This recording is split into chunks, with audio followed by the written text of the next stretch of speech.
আসসালামু আলাইকুম প্রিয় দর্শক, অন্য মঞ্চ অনুষ্ঠানে আপনাদের স্বাগত জানাচ্ছি।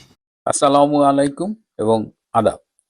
তারেক রহমানের সরকারের 3 মাস পেরোতেই 1 উইকেটের পতন, পদত্যাগ করেছেন পার্বত্য চট্টগ্রাম বিষয়ক মন্ত্রী দীপেন দেওয়ান। তিনি কেন পদত্যাগ করলেন এই বিষয়ে আজকে কথা বলবো, এবং এটাই কি আপাতত মন্ত্রী পরিষদের শেষ পদত্যাগ, নাকি সামনে আরো কয়েকজন পদত্যাগ করবেন। গতকাল একটু টাচ দিয়েছিলাম এবং বলেছিলাম যে আমাদের যে পার্বত্য চট্টগ্রাম বিষয়ক মন্ত্রী দীপেন দেওয়ান যে পদত্যাগ করেছেন এর প্রকৃত কারণটা আপনাদের জানানোর চেষ্টা করব, এবং আমি সেই তথ্যগুলো পেয়েছি। যদিও তিনি ব্যক্তিগত পদত্যাগ পত্রে তার স্বাস্থ্যগত কারণের কথা বলেছেন, কিন্তু আমি তার আশেপাশের কিছু মানুষের সাথে কথা বলে নিশ্চিত হয়েছি এই মুহূর্তে তার এমন কোনো স্বাস্থ্যগত ইস্যু নেই যে কারণে মন্ত্রিত্ব থেকে তাকে পদত্যাগ করতে হবে। তাকে বেসিক্যালি পদত্যাগে বাধ্য করা হয়েছে, সরকার অনেকটা বাধ্য হয়েছে তাকে পদত্যাগ করতে বলতে। কেন, কি করেছেন যে তাকে এই শুরুতেই চলে যেতে হলো? আমরা খোঁজ নিয়ে জেনেছি, দ্য সোর্স নিউজের সূত্র আমাদের নিশ্চিত করেছে যে দীপেন দেওয়ানের সাথে ভারতের নর্থ ইস্ট রিজিয়ন, উত্তর পূর্বাঞ্চলীয় বিচ্ছিন্নতাবাদী সন্ত্রাসী গোষ্ঠীর নিয়মিত যোগাযোগের প্রমাণ পাওয়া গেছে, এবং একাধিক কল রেকর্ড পাওয়া গেছে যেখানে তিনি সন্ত্রাসী গোষ্ঠীদের সাথে বিভিন্ন সময়ে আলাপ করেছেন। তো তার এই নর্থ ইস্টের বিচ্ছিন্নতাবাদী গোষ্ঠীর সাথে সংশ্লিষ্টতার কারণে একটি প্রভাবশালী দেশ তারা এটি নিয়ে সরকারের কাছে তথ্য প্রমাণ সাবমিট করেছে, এবং তারা বলেছে যে অচিরেই এই সন্ত্রাসের গডফাদার দীপেন দেওয়ানকে মন্ত্রী পরিষদ থেকে সরিয়ে দেওয়া হোক। তাদের সেই দাবির মুখে তারেক রহমান সরকার তাকে পদত্যাগ করতে বলেছে, এবং তিনি স্বাস্থ্যের একটা বাহানা দেখিয়ে এই মন্ত্রণালয় থেকে পদত্যাগ করেছেন। সুতরাং তার মূল কারণই হলো এই বিচ্ছিন্নতাবাদী সন্ত্রাসী পাহাড়ি গোষ্ঠীর সাথে যোগাযোগ।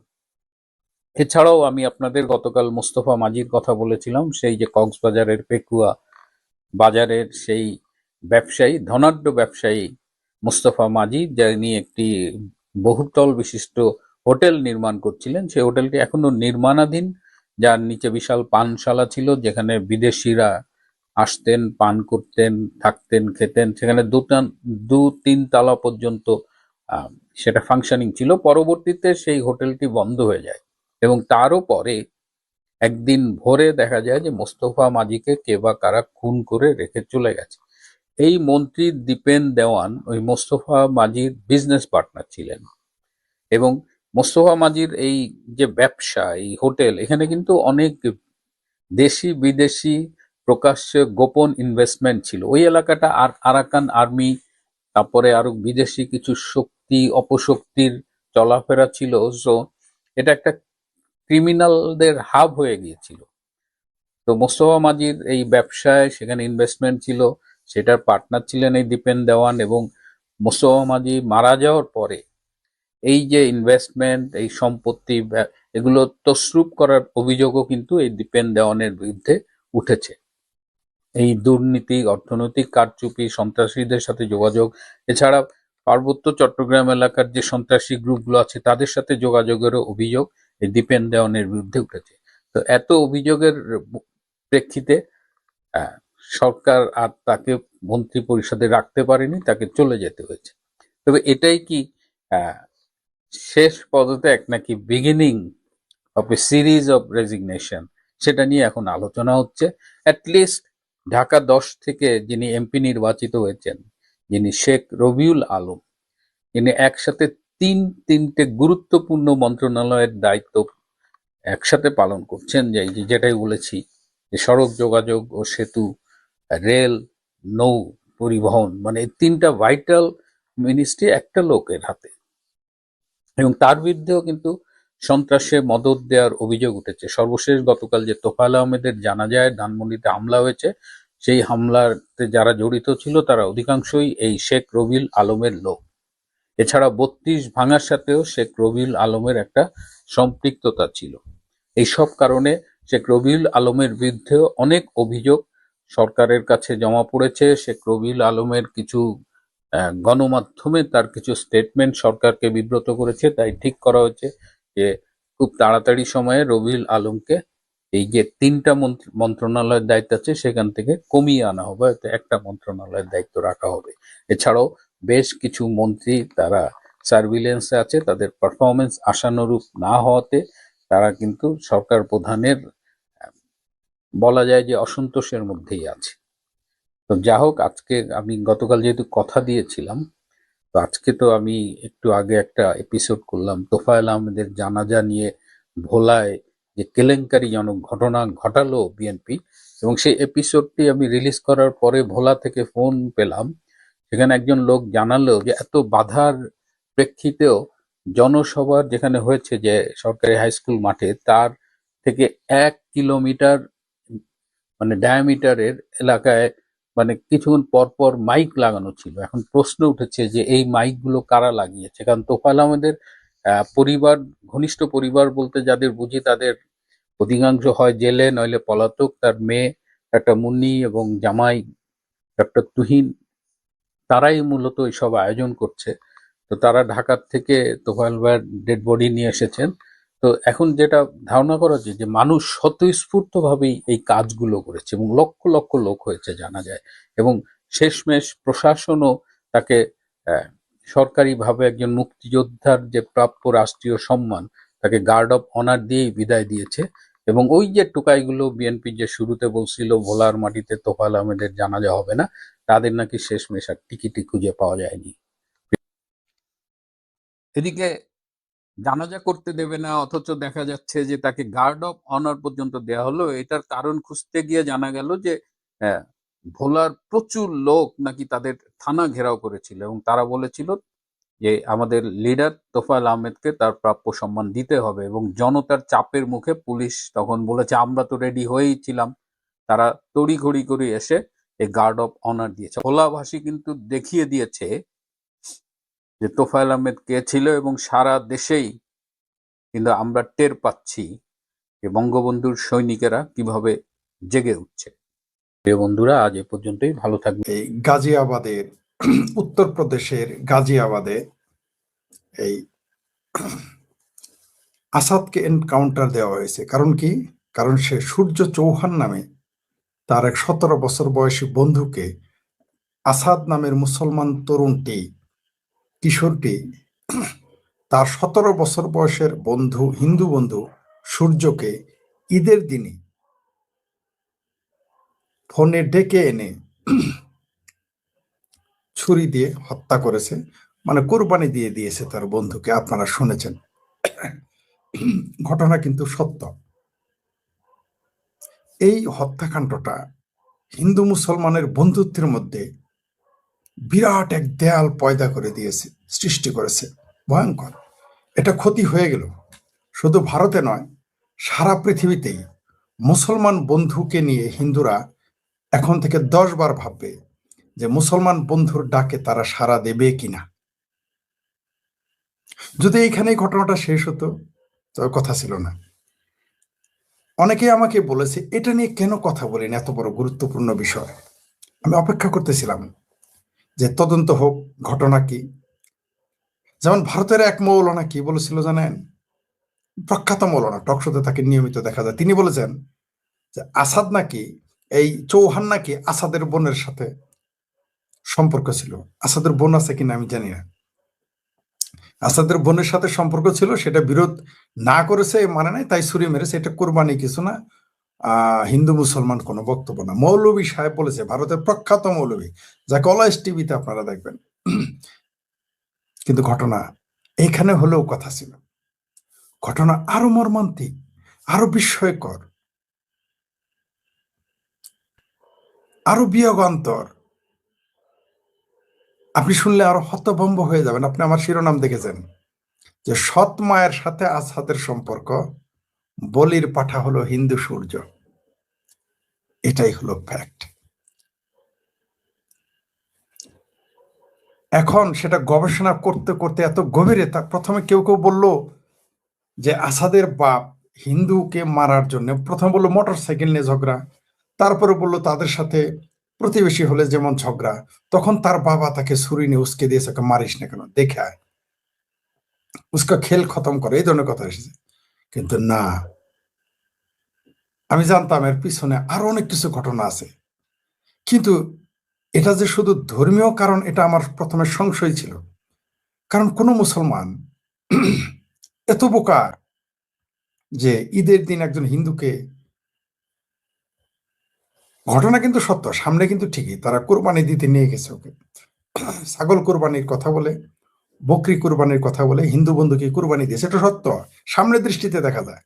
তো আমার কাছে এটা সন্দেহ হয়েছিল যে এত বড় বোকামি, মুসলমান চুতিয়া, বোকা, স্টুপিড, কিন্তু এত বড় বোকামি করবে যে ভারতের মতো দেশে একজন বন্ধুকে, হিন্দু বন্ধুকে ডেকে নিয়ে মেরে ফেলবে, বকরি মতো জবাই করে দিবে।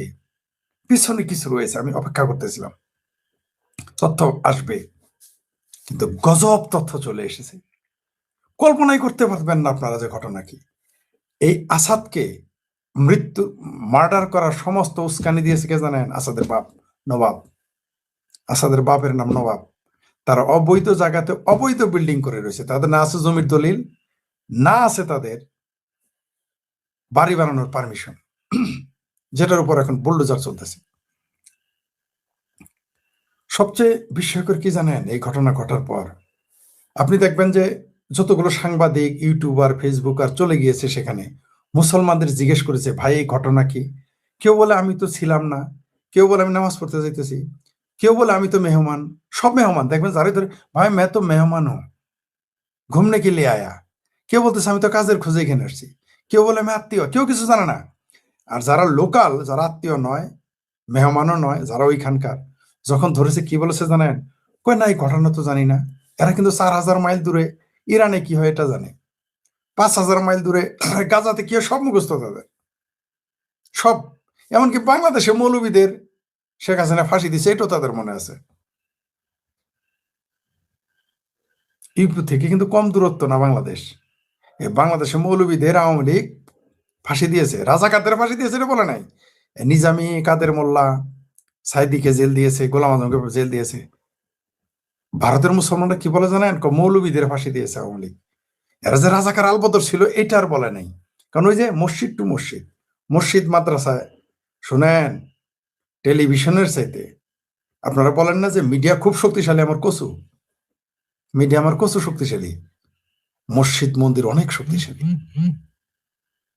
তাতে তার জন্য দেখবেন 4,000 5,000 মাইল দূরে গাজাতে কি হয় জানে কি? আপনাকে মনে করছেন এরা পত্রিকা পড়ে? কেউ এরা টিভি দেখে? কেউ কেউ না। কোনো কয়জন মুসলমান পত্রিকা পড়ে? কয়জন মুসলমান? আরে বাইরে তো কোরআন, কোরআনই পড়ে না, হাদিসই পড়ে না, পত্রিকা পড়বে? কয়জন পত্রিকা পড়ে? কয়টা পত্রিকা ছাপে?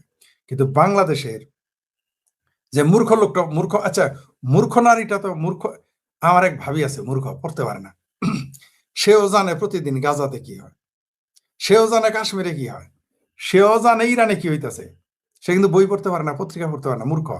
যারা মারে কোন রকম সাইন টাইন আমরা শিখেছি, সে ভাবি সব জানে। কেমনে জানলো? ওই যে মসজিদের মৌলবী বলেছে আর তালিমের মহিলারা বলেছে, এটা তার কানে পৌঁছে গেছে। সে কিন্তু টিভিও দেখে না, কারণ তার সময় নেই, তার সময় নেই টিভি দেখার। জানলো কেমনে? মসজিদ, মাদ্রাসা, মন্দির, এগুলো কোনো বিষয় প্রচারের জন্য বিশাল ব্যাপার। এরা 4,000 মাইল 5,000 মাইল দূরে ইরানে গাজাতে কি হয় সব জানে। কিন্তু তারা, তার প্রতিবেশী, ঘরের পাশে ঘর, সে জানে না এই সূর্য চৌহানকে যে মেরেছে এটা সে জানে না। এই হলো মুসলমানের চরিত্র। কিন্তু মুসলমানরা যদি তখন নেমে আসতো যে না হ্যাঁ আমরা জানি এই কি হয়েছে, একজন হিন্দু ছেলেকে মেরেছে ঈদের দিন, একে পুলিশে দাও, তাহলে কিন্তু বুলডোজারও চলতো না, তাহলে কিন্তু ওরা এনকাউন্টারও হইতো না, জেল হইতো, যেহেতু বয়স কম, জেল হয়ে যেত লাইফ টাইম, রাইট? কিন্তু ওই উত্তরপ্রদেশে গাজিয়াবাদের ওই প্রতিবেশী একটা মুসলমান এগিয়ে আসে নাই এই কথাটা বলার জন্য, যেটা অন্যায় হয়েছে, একটা মুসলমান আসে নাই। অথচ সেখানে 1/3 মুসলমান ওই কলোনিতে, ওই এলাকাতে একটা মুসলমান আসলো না। কিন্তু এরা ইরানের জন্য 600 কোটি টাকা চাঁদা তোলালো, ঢাকাতে যে ঢাকা ওরা নাম জানে কিনা সন্দেহ আছে, শেখ হাসিনার নাম জানে কিনা সন্দেহ আছে, খালেদা জিয়ার নাম জানে কিনা সন্দেহ আছে, কিন্তু তারা জানে ঢাকাতে নাকি আলেমদের ফাঁসি দিছে আওয়ামী লীগ, এটা জানে। কিন্তু নিজের বাড়ির কাছে একটা মার্ডার হয়ে গেল, তা চাঞ্চল্যকর। আমরা বাংলাদেশ থেকে বরিশাল থেকে জানি, আর তারা বাড়ির কাছে থেকে জানলো না। ইরানের খবর জানে 4,000 মাইল দূরে, 5,000 মাইল দূরে গাজার খবর জানে। এই হলো মুসলমান। মুসলমানের এই চরিত্র শুধু ভারতে না, সারা পৃথিবীতে একই চরিত্র। এরা এগুলো জানবে না। যেমন বাংলাদেশে মুসলমান, ভারতে কত কত কত নির্যাতন হচ্ছে মুসলমানদের উপরে, ডাটা পাবেন ভারতীয়দের সাথে বেশি ডাটা পাবেন। কিন্তু বাংলাদেশে যে সংখ্যালঘু নির্যাতন হয়, হিন্দুর উপর নির্যাতন হয়, বৌদ্ধের উপরে নির্যাতন হয়, খ্রিস্টানের উপর নির্যাতন হয়, আদিবাসীদের উপর নির্যাতন হয়, আর নাস্তিক মুক্ত চিন্তক এদের তো পাইলে জবাই করে ফেলে। এটা তো বাংলাদেশে জায়েজ, এটা তো হালাল বাংলাদেশে। এটা অলিখিতভাবে লিখিতভাবে আইনগত রাজনীতিভাবে সব বৈধ। এগুলো তারা জানে না। বাংলাদেশে বলবো কি, না না না, বাংলাদেশে কোনো সংখ্যালঘু নির্যাতন হয় না, কিন্তু ভারতে হয়, কাশ্মীর এটা জানে। আর নিজের ঘরের পাশে, ঠিক আছে, গরুর মাংস কিনে কসাইয়ের কাছ থেকে, মুসলমান কসাইয়ের কাছ থেকে গরুর মাংস কিনে ওজনে নাকি কম হয়েছে কিনা প্রমাণ করার জন্য হিন্দু দোকানের দাড়ি পাল্লায় ওঠা আমি নিজে দেখেছি। আমি অবাক হয়ে দেখলাম, এবং সেটা কিন্তু ইচ্ছা করে করছে।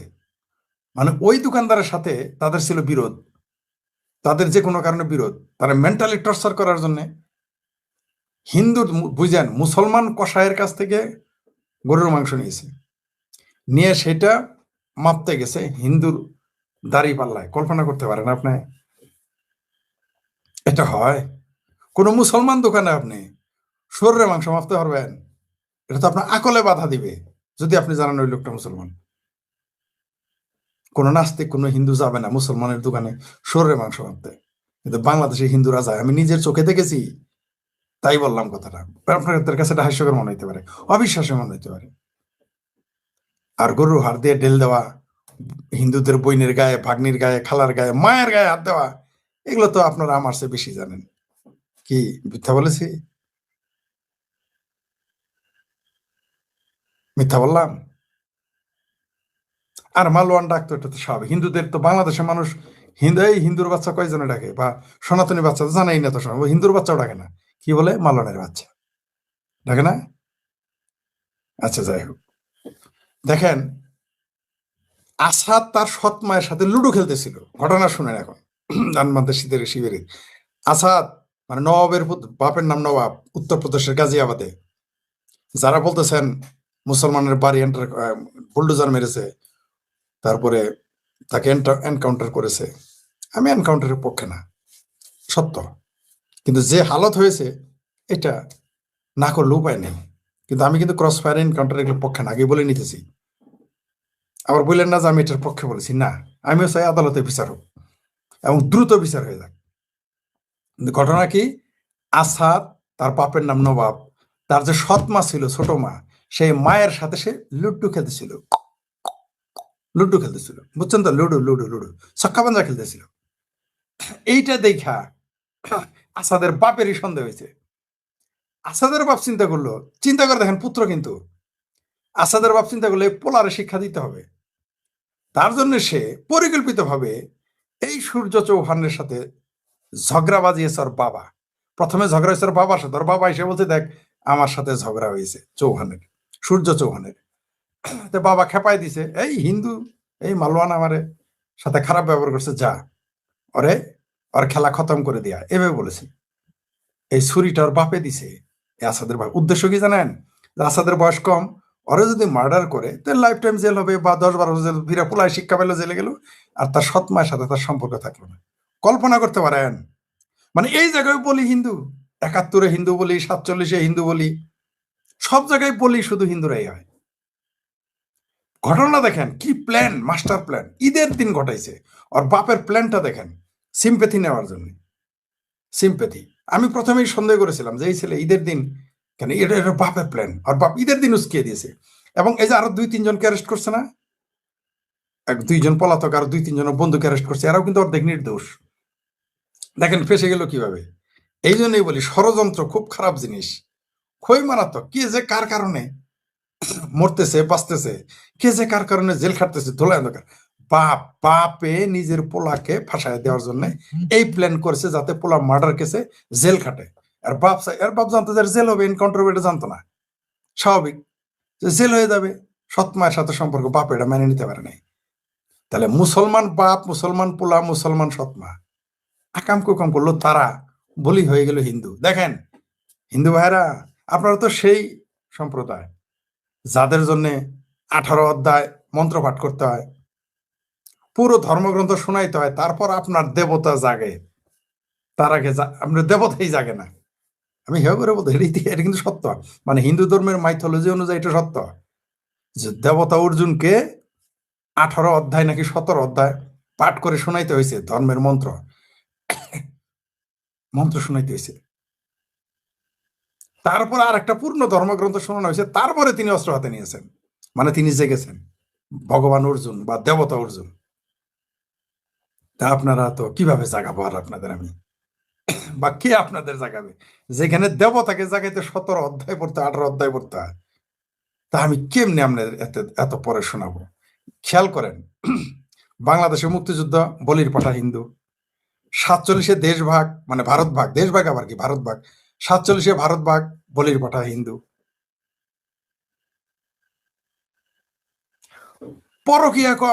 পরকিয়া করতেছিল, মানে সন্দেহ করেছে তার বাপ, সত্য মিথ্যা আমি জানি না, বললেন না যে আমি অভিযোগ করেছি, এটা তার বাপের অভিযোগ। এখন ধরা পড়ে তার সৎমা পলাতক। অদ্ভুত ব্যাপার। এনকাউন্টারে গেল আসাদের সৎমা কেন পলাতক? কেন বলেন? তাকে তো কেউ দায়ী করে নাই। আসাদের সৎমাকে, অর্থাৎ গাজিয়াবাদের ইপির, আবারও বলি, ভারতের উত্তরপ্রদেশের গাজিয়াবাদে যে আসাদ এনকাউন্টারে মারা গেল, বন্ধুকে হত্যার দায়ে ছুরি মেরে কুরবানির দিন বলছে যে আয় তোরে বকরি ঈদ দেখাবো, বকরি কিভাবে বলি দেয় তোরে দেখাবো, কোরবানি দেয়, দেখাই থেকে বন্ধুরে কোরবানি দিয়ে দিছে। দেখেন ঘটনা কোথায় কি ঘটে গেল। তার মা কেন পলাতক? আমাকে বুঝায় বলেন। আসাদের সৎমা কেন পলাতক? তাকে তো কেউ দায়ী করে নাই, করেছে? তাহলে আসাদের সৎমা অর্থাৎ নবাবের দ্বিতীয় স্ত্রী কেন পলাতক বলেন? সেই জন্য অনেকেই যারা বলেছেন কেন টেনে বলতেছি না, এখন বুঝতে পারছেন তো? অপেক্ষা করতেছিলাম, কারণ অনেক তথ্য সামনে চলে, কিন্তু মৌলবীরা কথা বলে মিথ্যা বললো। দেখবেন এত বড় চাপদারি এলাক জিন্না টুপির মতো মোটা টুপি পরে বক্তব্য দেয়। আবার তার একটা দল আছে পিছনে, দেখবেন খেজুর গাছ মার্কা, সেই মৌলবী বলছে যে আসাদের বোনের সাথে নাকি লটার পটার, এর জন্য একে মেরে ফেলেছে। আরে কি, সূর্য চৌহানকে মেরেছে? এটা মিথ্যা কথা। আসল ঘটনা হলো সৎ মায়ের সাথে তার লটার পটার, এটা তার বাপে সন্দেহ করছে। তাদের লটার পটার সৎ মায়ের সাথে আছে কিনা যায় না, বাপে সন্দেহ করছে। বাপে একটা প্ল্যান ঘটাইছে যাতে একটা মারামারি করে পোলা, আসাদ তার পোলা যেন জেলে চলে যায়। দেখেন বাপে করলো ষড়যন্ত্র, সৎ মায়ের সাথে পরকিয়া করার কারণে, লুডু খেলার কারণে। লুডু খেলার দেখাতেই সন্দেহ হয়ে গেছে। সৎ মায়ের সাথে তো লুডু খেলতেই পারে, লুডু খেললে কি তার সাথে পরকিয়া হয়? হতে পারে। ইসলামের দৃষ্টিতে কত কিছু হয়। মামিরে বিয়ে করা যায়, ঠিক আছে, মামিরে, চাষিরে, জেডিরে বিয়ে করা যায়। কত বড় নির্বোধ! এই হলো ইসলাম। এগুলো আবার মৌলবীরা বড় বড় করে বলে, যদিও আমাদের ভারতীয় সংস্কৃতির অসম্ভব। কোন মুসলমান রেয়ার কেস চাষিরে বিয়ে করেছে, রেয়ার কেস মামিরে নিয়ে ভাইয়ে গেছে, মামিরে নিয়ে 2-1 শুনেছি, সংখ্যা এগুলো রেয়ার কেস। কিন্তু দেখবেন মৌলবীরা এগুলো বলে বেড়ায়, চাষিরে বিয়ে করা যাবে, জেঠিরে বিয়ে করা যাবে, মামিরে বিয়ে করা যাবে। ছে, কি ধরনের চিন্তা ভাবনা করে এই বাংলাদেশে মৌলবীরা এগুলো আবার বলে। যাই হোক, সেটা অন্য বিষয়। তো এই আসাদের সৎ মায়ের সাথে লুডু খেলছে সন্দেহ হয়ে গেছে, কারণ মুসলমান এরকম। কারণ ওর বাপ নবাবদের লুচ্চা ছিল, চরিত্র খারাপ, তাই পোলার ব্যাপারে সন্দেহ করছে। আরে ভাই, আমি ধরেন আমি বিয়ে করলাম, আমার স্ত্রী মারা গেল, আমি বিয়ে করলাম, আমার ছেলে তার সাথে লুডু খেলছে বলে আমি সন্দেহ করব? এটা কি হয়? তার মানে নিশ্চয়ই হয় বাপের চরিত্র খারাপ, না পোলার চরিত্র খারাপ, দুইজনের চরিত্র খারাপ, তাই না? নাহলে তো সম্ভব না সন্দেহ করা। এই যে কালকেই একজন আমার সামনে আমার বউয়ের হাত ধরে হাঁটতেছে, তা আমি কি সন্দেহ করবো তারে? আমার সাথে এমনি হাত ধরে হাঁটতেছে পিছিয়ে পিছিয়ে, আমার বউয়ের হাত ধরে হাঁটতেছে। তা আমি এটা দেখলাম নিজের চোখে, তার জন্য তার আমি সন্দেহ করবো? সে আমার রক্তের কেউ না। আর সে জায়গা পোলা পোলা আমার বউরে, দ্বিতীয় বউরে এসে লুডো খেলছে, এত সন্দেহ হয়ে গেল। কত মানসিকভাবে এরা কত বিকারগ্রস্ত, চিন্তা করতে পারেন? মুসলমান হইলে এরকম মানসিকভাবে বিকারগ্রস্ত হইতে হবে? যাই হোক, এই কারণে আসাদ এখন বুঝতে পারছেন তো আসাদ কেন মারা গেছে? আসাদ দেখলেন এটা মারলো কে? উত্তরপ্রদেশের যোগীর পুলিশ মারাইলো কে? কেন মরলো? কারণ সে তার বন্ধু সূর্য চৌহানকে ডেকে নিয়ে বকরা ঈদের দিন তারে বকরি বানাইছে, কোরবানি দিয়ে দিছে। পুরো এলাকা খেপে দেন, কোনকের পানি কোথায় গিয়ে দেখেন পুরো সাম্প্রদায়িক একটা সমস্যার সৃষ্টি হয়ে গেছে। সারা পৃথিবী এই বন্ধুত্বের মধ্যে বন্ধুত্ব নিয়ে সন্দেহ করবে মানুষ। হিন্দু মুসলমান বন্ধুত্ব নিয়ে সন্দেহ করবে মানুষ। মুসলমান ইসলাম সম্পর্কে সন্দেহ করবে মানুষ, যারা এরকম হিংস্র হয়, বেঈমান হয়। আবার যোগীর পুলিশ পড়ে গেছে বিপদে, যে এনকাউন্টার কেন দিলেন, সত্য না মিথ্যা। কত রকম সমস্যা সৃষ্টি হলো কেন? ওই যে বাপে সন্দেহ করছে সৎ মায়ের সাথে, পোলা আসাদের সাথে সম্পর্ক, তার জন্য নিজের পোলারে বলির বাড়া বানায় ফেলল। কত বড় স্টুপিড! অথচ আমি অন্তত 50টা পরিবার চিনি, হয় বাপে ছাড় দিয়েছে, নয় মায়ে ছাড় দিয়েছে। বাপের সাথে অন্য নারীর পরকীয়া, সন্তানের সুখের জন্য তারা ঝগড়া করে আলাদা হয়ে গেছে বা চুপ নীরবে মেনে নিয়েছে। এরকম নারী তো অনেক আছে। 50 জন পুরুষের চিনি কমপক্ষে, যে যারা নিজের সন্তানের জীবনের নিরাপত্তা ভেবে বউয়ের পরকীয়াকে মেনে নিয়েছে। আমার জীবন কিন্তু অনেক কিছুর সাক্ষী। আমি অনেক বিষয় গবেষণা করেছি যা আপনারা করেন না। বললাম তো 50 জন পুরুষকে চিনি, পুরুষ যারা নিজের স্ত্রীকে ছাড় দিয়েছে, পরকীয়া করার সুযোগ দিয়েছে বা ইগনোর করে গেছে, না দেখার ভান করে গেছে সন্তানের নিরাপত্তার জন্য। আমি সাক্ষী এগুলোর দেখেছি। তেমনি শত শত নারী রয়েছে যারা স্বামীর পরকীয়া মেনে নিয়েছে, স্বামীর লাম্পট্য মেনে নিয়েছে সন্তানের ভবিষ্যতের জন্য। আর এইখানে বাবা তার সন্তানকে সৎ মায়ের সাথে সম্পর্কের সন্দেহে তাকে খুন করতে উস্কায়া দিল। কি কি ক্ষতি করলো দেখছেন? ইসলামের দুর্নাম করলো, বন্ধুত্বের দুর্নাম করলো, মুসলমানের দুর্নাম করলো, ভারতের বদনাম করলো, যোগীর পুলিশের বদনাম করলো, সাম্প্রদায়িক দাঙ্গা লাগার পরিস্থিতি হয়ে গেল। একটা ঘটনা কত দিক গেল এখন খেয়াল করছেন? ঘটনা কিন্তু এটা হলো আসল ঘটনা। মৌলবীরা বলতেছে তার বোনের সাথে প্রেম, না, এটা সঠিক নয়। আমি আপনাকে যেটা বললাম সেটা অন রেকর্ড, সেটা মিডিয়াতে এসেছে, ভারতের মেইন স্ট্রিম মিডিয়াতে এসেছে, সেগুলো রিসার্চ করে আপনাদের বললাম। এই 2 দিনে টেনে রিসার্চ করতেছি যে কি হচ্ছে। এই হচ্ছে ঘটনা, যে আসাদ তার বাপের সন্দেহ মায়ের সাথে, সৎ মায়ের সাথে পরকীয়া করে, এর জন্য তাকে একটা মার্ডার কেসে ফাঁসায় দেওয়ার জন্য হিন্দু বন্ধুর সাথে শত্রুতা করে দিল। দেখেন, মাঝখান থেকে বলি হয়ে গেল হিন্দু। হিন্দুস্তানের হিন্দু মুসলমান পুত্র সৎ মায়ের পরকীয়ার বলি হয়ে গেল। আজব ঘটনা। কোন দেশে বাস করেন? মানে মানুষ কিরকম চিন্তা করতে পারে, এইভাবে চিন্তা করতে পারে, ভাবা যায়? আর বাপকে তো এখন ধরলেই সব পাওয়া যাবে, আর সৎ মাকে ধরলেই আরো তথ্য বের হয়ে আসবে। এই বিষয় নিয়ে আবার হয়তো আপনাকে এই গাজিয়াবাদের সূর্য চৌহান হত্যাকাণ্ড নিয়ে আবার হয়তো আপনাদের সামনে আসতে হবে আমাকে, কারণ এই ঘটনা কোন দিকে যায় আমরা দেখতে থাকি, আমরা অপেক্ষা করি। আরো ঘটনা এরকমই কোনো কিছু হলেই সাথে সাথে এই জন্য আমি প্রতিক্রিয়া দেই না। অনেকে আমাকে বলে যে এই রিসেন্ট ঘটনা এটা নিয়ে কেন বলেন না, কারণ বিহাইন্ড দ্য স্ক্রিনে অনেক কিছু থাকে, অপেক্ষা করতে হয়। এই যে আসাদ হত্যাকাণ্ডে, আসাদের এনকাউন্টারে, সূর্য চৌহান হত্যাকাণ্ডে যে একটা সৎ মায়ের সাথে, একটা মুসলিম পরিবারের সৎ মায়ের সাথে পরকীয়ার সম্পর্কের কারণে তারই বাপ দ্বারা হত্যাকাণ্ড ষড়যন্ত্র করবে, হত্যা করবে, এটা কি সেই ছেলে বুঝতে পেরেছিল? ছেলে তো বুঝে নাই। আর যে মারা গেল সে জানলই না সে কি কারণে মারা গেল। এমনকি আমরা বাংলাদেশ, ভারত, পাকিস্তান, এটা নিয়ে কত কিছু হয়ে গেল। এই সূর্য হত্যাকাণ্ড নিয়ে মুসলমানদের চরিত্র প্রকাশ হয়ে গেল, যে মুসলমানেরা যখন মুসলমান মারা যায় তখন তারা চিৎকার করবে সারা পৃথিবীতে যেখানে থাকে। কিন্তু প্রতিবেশী হিন্দু, খ্রিস্টান, বৌদ্ধ মারা গেলে, ইহুদি মারা গেলে তারা টু শব্দটি বলে তারা জানে না। তারা কিছুই জানে না, একেবারে মানে দুধের শিশু, তারা কিচ্ছু জানে না। তারা তখন গান্ধীর বান্দর হয়ে যায়, চোখেও দেখে না, কানেও শুনে না, সব বন্ধ, তাদের চোখ বন্ধ, কান বন্ধ, ঠোঁট বন্ধ। গান্ধীর বান্দর হয়ে যায় মুসলমানেরা যখন মুসলমান কোনো অপরাধ করে। কিন্তু আবার আমি বলতেছি, আমার কথা অনেকবার রিপিট হচ্ছে, কিন্তু কি বলবো, দুঃখজনক, লজ্জার বিষয়, কিভাবে বলবো এগুলো। রক্ষণশীল পরিবার, তাই সৎমায়ের সাথে সম্পর্ক যদি হয়েও থাকে, কেন হয়েছে? কারণ রক্ষণশীল পরিবার। রক্ষণশীল পরিবারে আপনারা দ্য সেক্স নামে যে বইটি আছে, হ্যাভলকের, সেক্স নিয়ে মানুষের সাইকোলজি, মানে যৌন মানসিক যে মানে আমি সেক্সিওলজির কি বলবো, এটা কি মানে আমি ব্যাখ্যা করতে পারতেছি না, বক্তব্যটা বাংলা বলতে পারতেছি না, এটা কিছু কিছু শব্দের বাংলা করা কঠিন। মানুষ যৌনতার বিষয়ে যে মানুষের মানসিক সমস্যা একটু বড়ই জটিল, এর জন্য সবচেয়ে ভালো বই হচ্ছে হ্যাভলকের দ্য সেক্স। বইটা আমার হাতে পড়েছিল, আমি সদরঘাট থেকে কিনেছিলাম কম দামে, পুরাতন বই, কারণ বইয়ের দাম অনেক।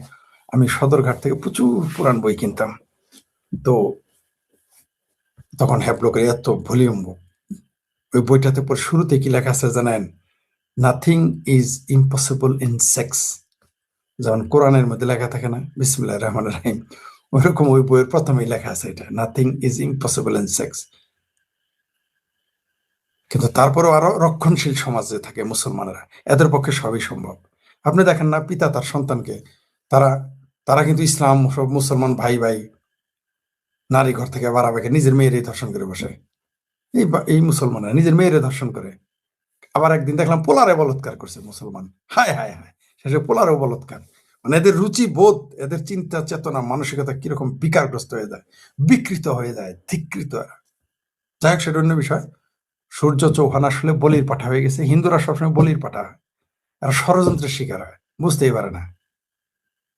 আর দেখেন, এই ঘটনা যদি সাংবাদিকেরা এগুলো বের না করতো, আমরা এগুলো অনুমান করতে পারতাম না। নিজের পোলারে ভাসানের জন্য হিন্দু বন্ধুকে হত্যা করাইলো, পুরো ঘটনা এখন সারা পৃথিবীতে ভিন্ন রকম হয়ে গেল। ওইখানকার এখন তো ভারতের মুসলমানেরা, ভারতের হিন্দুরা মুসলমানদের বিশ্বাস করবে না, প্রশ্নই আসে না, ডেকে নিয়ে মেরে ফেলে। আর ওই ছেলেকে দেখছেন তো, ধর্মীয় জজবা কেমন, মোল্লারা বললেই যায়, আর সে জায়গায় বাপে বুঝাইছে আরো তো যাবে, খুবই বিপজ্জনক। যাই হোক, এটা নিয়ে আরেক কোনো পর্বতে হয়তো এসে আপনাদের সাথে আলোচনা করতে হবে। দেখি কিছু কমেন্ট দেখি।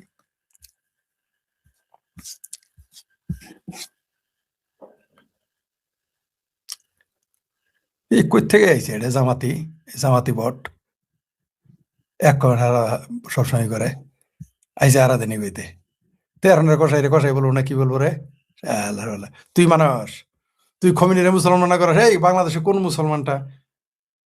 মুসলমানটা ইরানের শিয়াদের মুসলমান মনে করে? নাম বল। বাংলাদেশে কোন মৌলবী শিয়াদের মুসলমান মনে করে? বাট আইসোস এখানে, এখন আইসোস বিরাট শিয়াবাদী হয়ে গেছিস, উচ্চের ব্লক করতে হবে। হ্যাঁ, এক কথা ভাবো বারবার, উনি মুক্ত চিন্তা করেন। হ্যাঁ, একজন মৃত ব্যক্তির মায়ের নামে কুচ্ছা রটানো, ভাবতে ইয়ার কি করেন মিয়া? তথ্য না জেনে বলতেছি নাকি আমি কুচ্ছা করতে আসছি? ফাজিল কোথাকার। মৃত তো খুনি হলে তার নামে আলোচনা আমি করছি নাকি? ওর বাপে করছে, ওই আসাদের বাপে সন্দেহ করছে, আসাদের সৎমা পলাতক, আমি দুর্নাম করছি নাকি? আপনি ওই যে সবুজ দাস আবার নাম দিয়েছেন, সবুজ দাস, বাপরে বাপ, কিরে ভাই, হিন্দু নাম নিছেন কেন? আর আমি মিথ্যা কথা বলি, আপনার কি মনে হয়? খবর আপনার মতো তো ওই যে এক কিতাবের পাঠক না, দুই কিতাবের পাঠক না, অনেক কিছু পড়েই তো বলতেছি। এটা ন্যাশনাল মিডিয়াতে এসেছে, ভারতে সাক্ষাৎকারে সাংবাদিকেরা ন্যাশনাল মিডিয়াতে মেইন স্ট্রিমে বলেছে, ইউটিউবে বলে নাই, বুঝতে পারছেন? মৃত মায়ের নামে আমি কুচ্ছা করতেছি নাকি? এটা আসছে, আমার নাম দিয়েছেন সবুজ দাস। ফাজলিমি করেন না, ইয়ার কি করেন? আমরা ইয়ার কি করতে বলছি না? আমাদের কি এই জামাতের গুজববাজ মনে হয়? আমাদের গুজব ছড়াইতে বসছি? আমরা দায়িত্ব নিয়ে কথা বলি। আপনি এনে বলে ফেললেন যে মৃত ব্যক্তির মায়ের নামে কুচ্ছা, মৃত মায়ের কুচ্ছা আমি রটাইছি না, ওর মা পলাতক কেন? এই মেয়ে যে মরছে তার মা পলাতক হয় কেন বলেন? খোঁজ নিচ্ছেন কোনোদিন? আমি তো খোঁজ নিয়ে দায়িত্ব নিয়ে বলতেছি। ওর মায়ের তো কেউ দোষ নাই, ওর মা পালাইছে কেন? যার সন্তান মারা গেছে সেই কেন পালাইলো? পালাবে কেন? এটুকু আকল আপনাদের নেই। আর ওর বাপ পালাইছে কেন? ওর বাপের ধরবে, ধরলেই তো সব পাড়ায় পড়বো। আর এটা তো সন্দেহ তো আমি করি নাই, ওর বাপই করছে। ওর বাপ নিজে সন্দেহ করছে। ওর বাপ যদি সন্দেহ করে, আপনার সমস্যা কি? আমি ভাই মুসলিম হয়ে অপ্রিয় সত্ত্বেও বলেন কেন, মানুষ হয়েছি তো, মানুষ হলে সব বলা যায়। যখন আপনি মানুষ হয়ে যাবেন, যখন আপনি সম্প্রদায়ের ঊর্ধ্বে উঠে যাবেন, যে কোনো সম্প্রদায়, জাতি, এগুলোর উপরে, জাতীয়তাবাদের উপরে উঠে যাবেন, সম্প্রদায়ের উপরে উঠে যাবেন, তখন আপনি স্পষ্ট বলতে পারবেন। সেটাই মুসলমান হিন্দু বলতে কথা না। যেই ব্যক্তি তার সম্প্রদায়, জাতীয়তাবাদের উপরে উঠে যাবে, তখন সেই সব সত্য কথাগুলো বলতে পারবে। সেটা হিন্দু হোক, মুসলমান হোক, খ্রিস্টান হোক, বৌদ্ধ হোক, বলতে পারবে।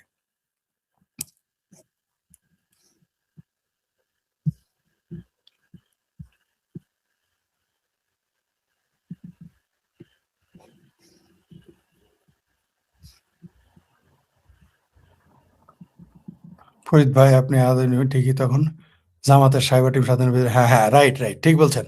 আমি ফেসবুকে যাই আর লাইভে যাই, ইউটিউবে, যেখানে যাই জামাতের টিম চলে আসে, আসবেই তো। ওদের ওদের পিত্তি চালাবো, এটাই আমার কাজ। স্বাধীনতা বিরোধীদের ঘুম হারাম করে দিব, জামাতের ঘুম হারাম করে দিব, শিবিরের ঘুম হারাম করে দিব, হেফাজতের ঘুম হারাম করে দিব।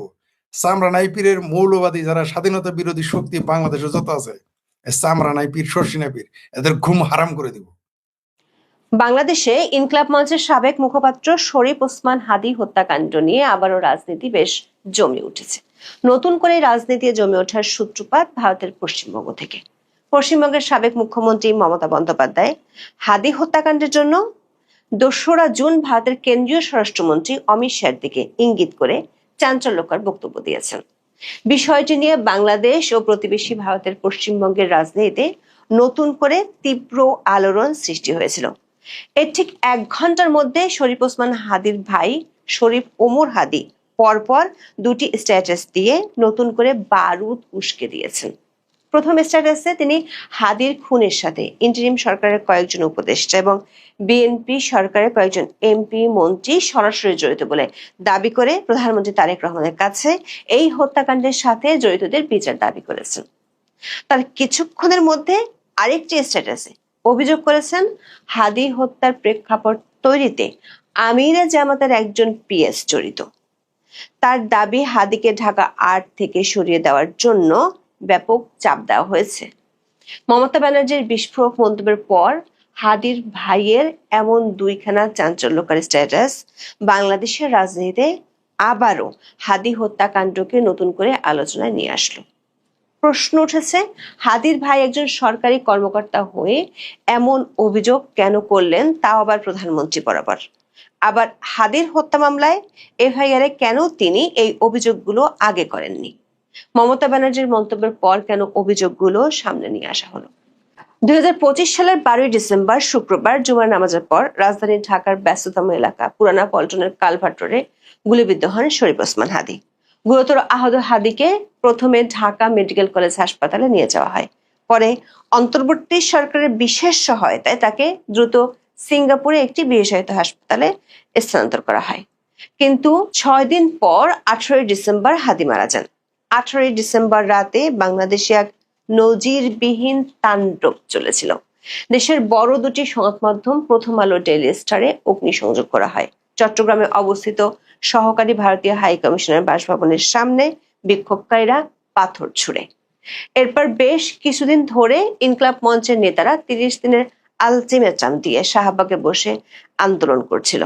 ঘটনার ২৫ দিনের মাথায় অর্থাৎ চলতি বছরের ৬ জানুয়ারি ঢাকা মহানগর পুলিশের গোয়েন্দা বিভাগ আদালতে এই মামলার প্রথম চার্জশিট দাখিল করে।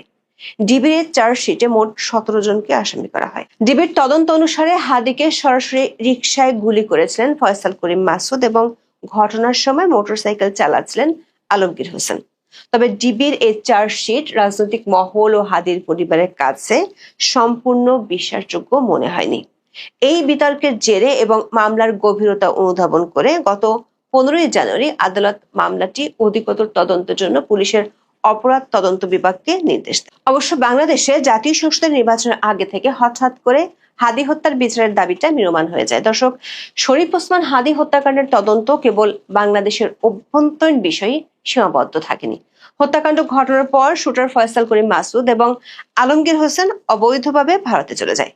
গত 8 মার্চ পশ্চিমবঙ্গ পুলিশের স্পেশাল টাস্ক ফোর্স বা এসটিএফ উত্তর 24 পরগনার বনগাঁ বাগদা রোড থেকে এই দুজনকে গ্রেফতার করে।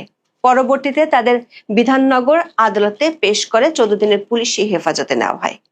বিধানসভা নির্বাচনে পরাজয়ের পর প্রথম রাজনৈতিক কর্মসূচিতে অংশ নিয়ে এই হাদি হত্যাকাণ্ডকে ঘিরে 2রা জুন বিস্ফোরক মন্তব্য করেছেন তৃণমূল কংগ্রেসের সভানেত্রী মমতা বন্দ্যোপাধ্যায়। মঙ্গলবার কলকাতার প্রাণকেন্দ্র ধর্মতলায় মমতা বন্দ্যোপাধ্যায় দাবি করেন, বাংলাদেশের ওই ঘটনায় খুনিদের রাজ্য পুলিশের এসটিএফ গ্রেফতার করার পর কেন্দ্রীয় স্বরাষ্ট্রমন্ত্রী অমিত শাহর ফোন পান তিনি। অমিত শাহর নাম উল্লেখ করে মমতা বন্দ্যোপাধ্যায় বলেন, বাংলাদেশ থেকে একটা বড় খুনিকে রাজ্য পুলিশের এসটিএফ গ্রেফতার করেছিল, যা নিয়ে বাংলাদেশে অনেক আন্দোলন হয়েছে। অন্য দেশের অভ্যন্তরীণ বিষয়ে কথা বলার অধিকার আমার নেই। মমতা আরো বলেন, কেন্দ্রীয় স্বরাষ্ট্রমন্ত্রী অমিত শাহ নিজে তাকে ফোন করে বলেছিলেন, আপনি রাজ্য পুলিশকে জানিয়ে দিন এটা যেন বাইরে না যায়, কারণ এটা দেশের ব্যাপার। স্বরাষ্ট্রমন্ত্রীকে সরাসরি প্রশ্ন ছুড়ে দিয়ে মমতা বলেন, কাকে দিয়ে খুন করিয়েছিলেন, কার কার নাম বেরিয়েছিল। আজকে সরকার পরিবর্তন হলেও তিনি সবটাই জানেন বলে দাবি করেন। তবে দেশের স্বার্থে এবং বাংলাদেশের স্থিতিশীলতার কথা চিন্তা করে সেই নামগুলো এখনই প্রকাশ করছেন না বলে জানান মমতা।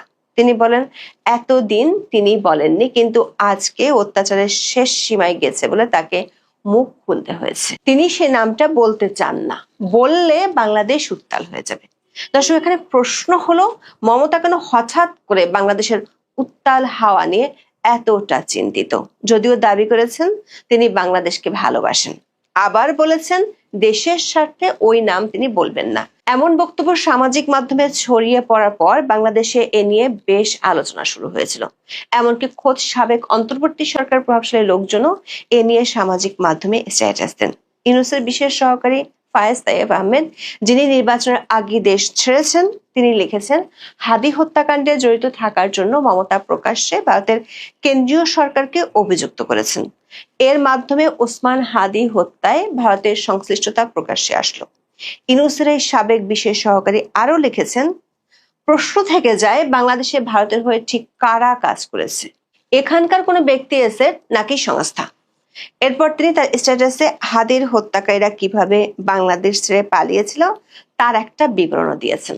লিখেছেন, হাদির হত্যাকারীরা দুপুর 2:30 থেকে রাত 11:15 দেশের অভ্যন্তরে দীর্ঘতম পথ পাড়ি দিয়ে নেত্রকোনা সীমান্তে পৌঁছে এবং সেখানে চোরাচালানের একটা পপুলার রুট ব্যবহার করে, যেটা সম্পর্কে বিজিবি আগে থেকেই জানে, এবং সেখানে 2টি পাইপ সুড়ঙ্গ আছে যা দিয়ে মানব পাচারও হয়ে থাকে, যেখানে বিকাল 5:30 থেকে 6টার মধ্যে সীমান্ত সিল করার নির্দেশ দেওয়া হয়েছিল। সেখানে বর্ডার গার্ড চৌকির কয়েক কিলো দূরের এই রুট ও পয়েন্ট সিল করতে ব্যর্থ হবে, এটা অবিশ্বাস্য। 4.5 ঘন্টা পরেও এই পয়েন্টটি বিজিবি নিয়ন্ত্রণে আসলো না। এটি কোনোভাবেই স্বাভাবিক ব্যর্থতা নয়। বিজিবি প্রধানকে এ বিষয়ে ব্যাখ্যা দিতে হবে। প্রশ্ন হলো, ইউনূসের এই বিশেষ সহকারী যে গল্পগুলো লিখেছেন সেগুলো তারা ক্ষমতায় থাকার সময়, সে সময় কেন তিনি এই প্রশ্নগুলো তোলেননি?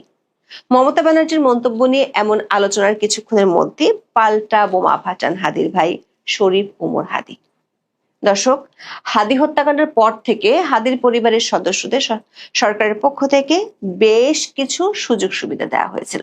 বিশেষ করে হাদির বড় ভাই শরীফ ওমর হাদিকে নিয়ে সরকারের কিছু পদক্ষেপ সাধারণ মানুষের মনে কৌতূহল ও নানা সন্দেহের জন্ম দিয়েছিল। হাদি হত্যাকাণ্ডের মাত্র 1 মাসের মাথায়, অর্থাৎ চলতি বছরের 16 জানুয়ারি তৎকালীন অন্তর্বর্তী সরকার এক প্রজ্ঞাপনের মাধ্যমে শরীফ ওমর হাদিকে যুক্তরাজ্যের বার্মিংহামে অবস্থিত সহকারী হাই কমিশনের 2য় সচিব হিসেবে 3 বছরের জন্য চুক্তিভিত্তিক নিয়োগ দেয়। তখন অনেকেই অভিযোগ করেছিলেন, হাদির ভাইকে তড়িঘড়ি করে এমন একটি গুরুত্বপূর্ণ কূটনৈতিক পদে প্রদান করাকে অনেকেই সরকারের পক্ষ থেকে হাদির পরিবারকে শান্ত রাখার বা মুখ বন্ধ রাখার একটি কৌশল হিসেবে দেখেছিলেন।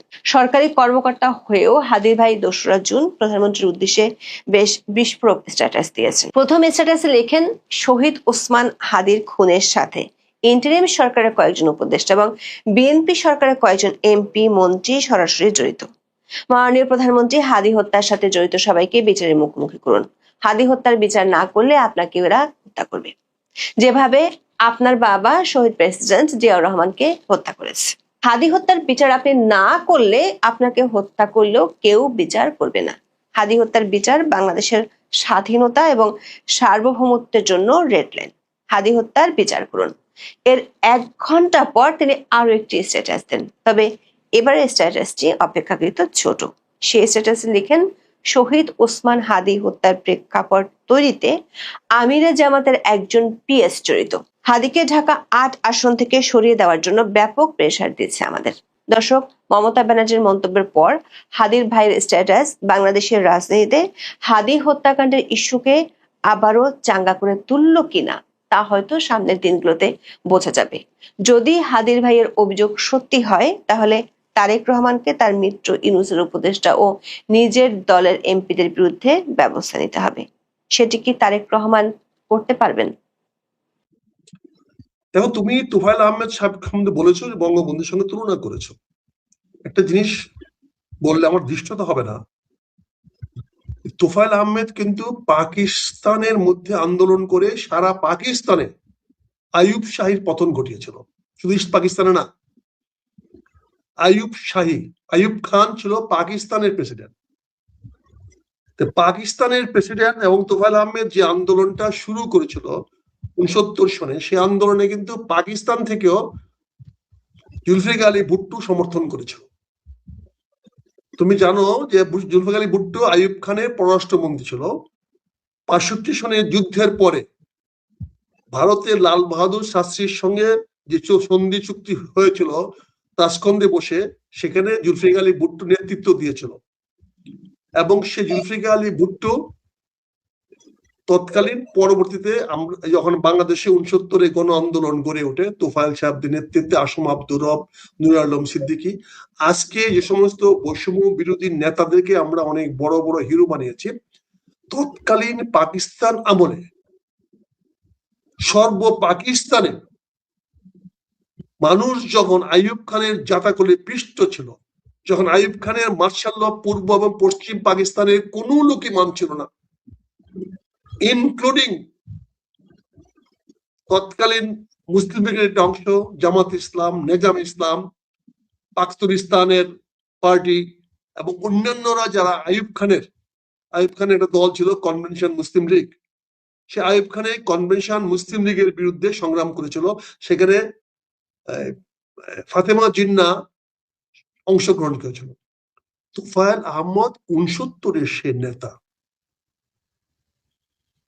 যার কারণে শেখ মুজিবুর রহমান বঙ্গবন্ধু উপাধি পেয়েছেন, যিনি শেখ মুজিবুর রহমানকে বঙ্গবন্ধু উপাধি দিয়েছিলেন এবং শেখ মুজিবুর রহমানকে জেল থেকে বের করে এনেছিলেন এবং পাকিস্তানে জুলফিকার আলী ভুট্টোকেও জেল থেকে, আইয়ুব খানের জেল থেকে বের করে আনা হয়েছিল।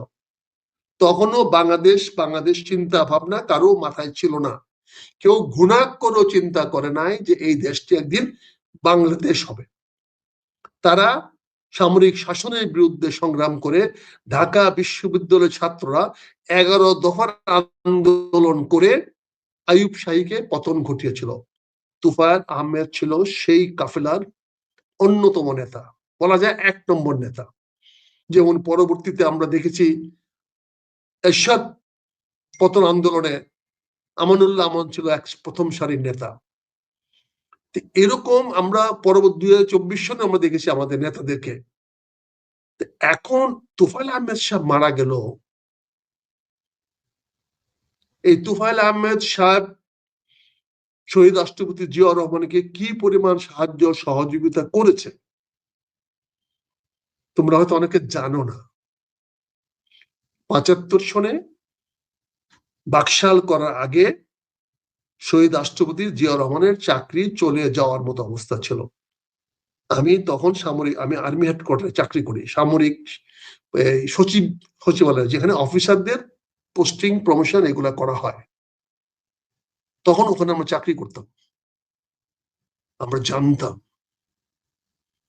জেনারেল জিয়ার ডেজ ওয়ার কাউন্টেড। জেনারেল জিয়াকে সেনাবাহিনীতে রাখা হবে না। এই তোফায়েল আহমেদ, আব্দুর রাজ্জাক, এরা দুজনে মিলে উনাকে চাকরিতে রেখেছিল। এটা আজকে হয়তো অনেকে মনে করবে যে আমি তোফায়েল আহমেদকে শুধু আওয়ামী লীগের নেতা হিসেবে দেখলে হবে না। তোফায়েল আহমেদরা এদেশের তাদের কন্ট্রিবিউশন আছে। তোফায়েল আহমেদ, আসম রূপ, শাহজাহান সিরাজ, নূর আলম সিদ্দিকী পরবর্তীতে জীবন তারা কে কি করেছে না করেছে সেটা দেখে লাভ নাই, কিন্তু তারা কিংবদন্তি ছিল, তারা হিরো ছিল। আইয়ুব খানের মতো একটা ফিল্ড মার্শালকে ক্ষমতা থেকে, পাকিস্তানের ক্ষমতা থেকে হটানোর জন্য এরা ছিল অগ্রনায়ক। পুরো পাকিস্তানে ইস্ট পাকিস্তান আন্দোলনের কারণে আইয়ুব খানের পতন হয়েছিল। পরবর্তীতে ইয়াহিয়া খান ক্ষমতায় আসে এবং ইয়াহিয়া খান এসে বাংলাদেশের উপর অত্যাচার চালায় এবং সেখানে ইয়াহিয়া খান ভুট্টো এক হয়ে বাংলাদেশ অত্যাচার চালাতে গিয়ে এই বাংলাদেশের জন্ম হতে বাধ্য করে। আজকে আমার কষ্ট লেগেছে। আমি যেখানে গর্ববোধ করি বর্তমান জামাত ইসলাম যুদ্ধ অপরাধের সঙ্গে জড়িত নয়, যেখানে আমি জোর গলায় সবার সামনে বলি, পরিষ্কার করে বলি, জামাত ইসলাম স্বাধীনতার বিরুদ্ধের শক্তি নয়, জামাত ইসলাম কোনো যুদ্ধ অপরাধ করে নাই। কিন্তু আজকে যখন আমি দেখি তোফায়েল আহমদের মতো নেতাদেরকে অবমূল্যায়ন করা হয়, অপমান করা হয়, সংসদে তার জানাজা পড়তে দেওয়া হয় না, তখন শুধু দুঃখ নয়, আমার মধ্যে খুব হয়। যারা এই কাজের সঙ্গে জড়িত তাদের বিরুদ্ধে আমি নিন্দা জানাই, ক্ষোভ জানাই। পারলে আমাকে মেরে ফেলেন, গুলি করেন, পোলাপান মারেন, কিন্তু আপনারা গতকালকে যে কাজটি করেছেন অন্যায় করেছেন, অপরাধ করেছেন। এই জিয়া রহমানকে বেঁচে থাকার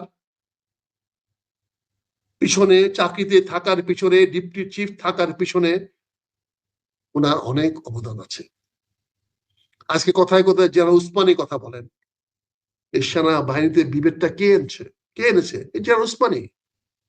তিনি জেনারেল জিয়াকে সেনাপ্রধান না বানিয়ে জেনারেল শফিউল্লাহকে সেনাপ্রধান বানাতে উনি প্ররোচিত করেছেন বঙ্গবন্ধুকে। আজকে কথায় কথায় বলেন জেনারেল উসমানীর অবদানের কথা। আমরা বলতে চাই না সে আমাদের সিপাহ সালার ছিল, আমরা তো জানি।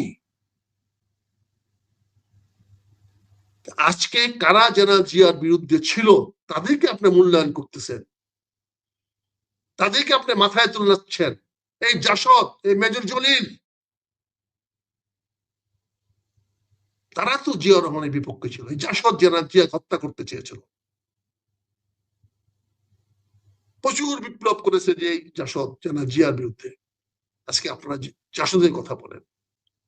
আজকে জেনারেল জিয়া যদি সেদিন জামাতের আমিরকে দেশে আসতে না দিতেন, জামাতকে পুনর্বাচিত না করতেন, জামাতকে রাজনীতি করার সুযোগ না দিতেন, 1980 সনে যদি নিবন্ধন না দিতেন, আজকে ইতিহাস কি হতো আমি জানি না। কিন্তু আমার দুঃখ লেগেছে। আমি জামাতের বন্ধুদের বলবো, আপনি যদি আপনার প্রতিপক্ষের কাউকে সম্মান না দেখান, তাহলে প্রতিপক্ষ আপনাকে কেন সম্মান দেখাবে?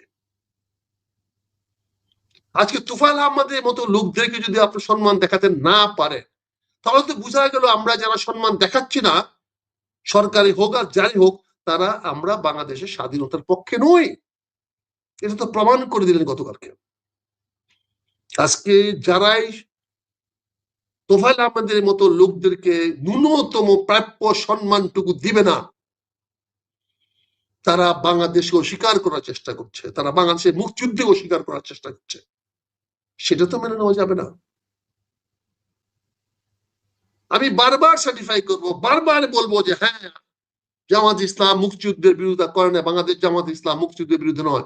আজকের শিবিরের ছেলেরা, আজকের জামাতের সদস্যরা কেউ স্বাধীনতার বিরুদ্ধে না, মুক্তিযুদ্ধের বিরুদ্ধে না।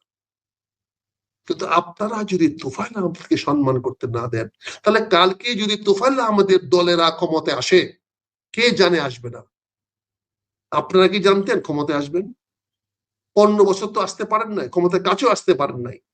এই গতকালকে আমরা দুদিন আগে 30শে মে শহীদ জিয়াউর রহমানের শাহাদাত বার্ষিকী উদযাপন করলাম। জিয়াউর রহমানকে রাজাকার বলে গালি দেওয়া হয়েছিল না?